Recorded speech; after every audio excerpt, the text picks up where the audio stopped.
मध्य प्रदेश की मोहन सरकार ने दिवाली से पहले 7.5 लाख कर्मचारियों को 4% डीए का तोहफा दिया था।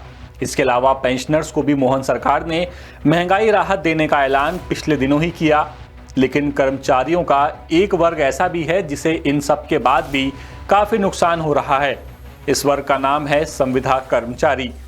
मध्य प्रदेश के 1,25,000 संविदा कर्मचारियों के सामने इन दिनों एक अलग समस्या खड़ी हो गई है। पिछले महीने लागू की गई संविदा नीति के तहत इन कर्मचारियों को सीपीआई इंडेक्स से जोड़ दिया गया।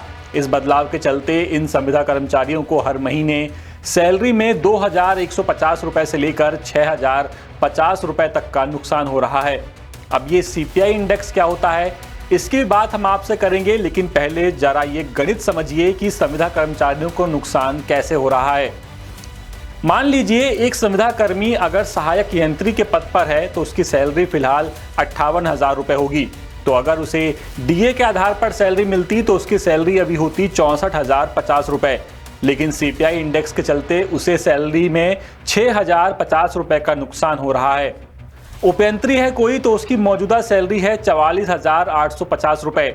डीए मिलने पर सैलरी होती 49,200 रुपए, यानी उसे 4,600 रुपए का नुकसान हो रहा है। कोई अगर लेखपाल है तो उसकी सैलरी अभी है 34,000 रुपए। डीए के बाद सैलरी होती 37,950 रुपए, यानी उसे 3,550 रुपए का नुकसान हो रहा है। अब ये सीपीआई इंडेक्स क्या होता है, इसकी बात कर लेते हैं। सीपीआई इंडेक्स का मतलब होता है कंज्यूमर प्राइस इंडेक्स, या फिर इसे हिंदी में बोलेंगे उपभोक्ता मूल्य सूचकांक। ये बाजार आधारित सूचकांक होता है जिसका इस्तेमाल किसी देश की खुदरा मुद्रास्फीति यानी महंगाई की गणना करने के लिए किया जाता है।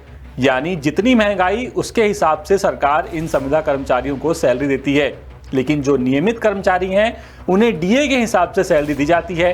तत्कालीन मुख्यमंत्री शिवराज सिंह चौहान ने संविदा कर्मचारियों की महापंचायत बुलाई थी। इस महापंचायत में लगभग 30,000 संविदा कर्मचारी शामिल हुए थे। इस महापंचायत में 9 घोषणाएं की गई थी, जिसमें संविदा कर्मचारियों को नियमित करने और समान वेतन देने की घोषणा भी शामिल थी।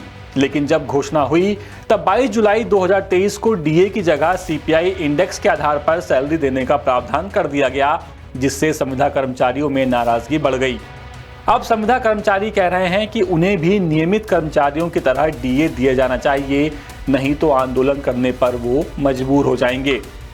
यानी एक तरफ संविदा कर्मचारियों को हर महीने हजारों रुपए का नुकसान हो रहा है और दूसरी तरफ सरकार एक वर्ग के लिए डीए बढ़ाती है, लेकिन दूसरे वर्ग के लिए कोई बात नहीं करती। अपडेट्स के लिए आप बने रहिए द सूत्र के साथ। नमस्कार। लेटेस्ट, इन्वेस्टिगेटिव और इन डेप्थ खबरें देखने के लिए ज्वाइन कीजिए द सूत्र का व्हाट्सएप चैनल, सब्सक्राइब कीजिए यूट्यूब चैनल, लाइक कीजिए फेसबुक पेज और पढ़ते रहिए वेबसाइट www.dasudr.com।